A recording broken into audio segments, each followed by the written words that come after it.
La Ve République et les choix du gouvernement corsettent l'Assemblée. Vous avez volontairement choisi de restreindre le champ de ce texte à la simple transposition de l'accord du 10 février. Cela vous permet d'écarter les amendements qui s'en éloignent même un tout petit peu. Ainsi, vous avez interdit de débattre des questions suivantes. Augmenter le SMIC à 1 600 €, irrecevable. Indexer les salaires sur l'inflation, irrecevable. Encadrer les écarts de salaire de 1 à 20 dans une entreprise, irrecevable. Obliger les branches à augmenter les bas salaires pour éviter l'écrasement par le SMIC, irrecevable. Revaloriser le salaire minimum des apprentis, irrecevable. Conditionner les versements de dividendes à des hausses de salaire, irrecevable.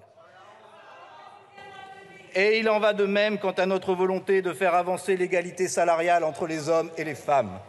Vous l'avez systématiquement empêché en refusant de renforcer la rémunération des heures complémentaires des salariés à temps partiel, de créer une commission de contrôle salarié pour vérifier l'égalité salariale dans les entreprises, d'imposer une prime obligatoire dans les entreprises qui ne peuvent pas justifier du respect de l'égalité. Voilà les propositions que nous portons face au refus obstiné du gouvernement, de la minorité présidentielle, du Rassemblement national et du patronat d'augmenter les salaires et de partager les richesses. Au moment du débat sur les retraites, vous avez empêché l'Assemblée de voter par brutalité. Vous avez défendu ainsi le droit de veto du monarque présidentiel contre les représentants du peuple. Avec ce texte, voici une nouvelle invention de votre part. À court d'arguments, vous inventez une autre irrecevabilité, politique, patronale devrais-je dire.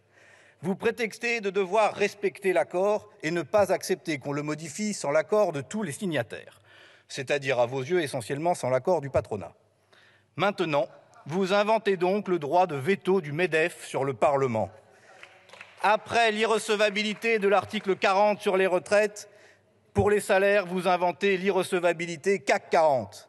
Ou même, pourrait-on dire, après le 49.3, en quelque sorte, le CAC 49.3. Nous refusons cette nouvelle restriction du pouvoir de notre Assemblée.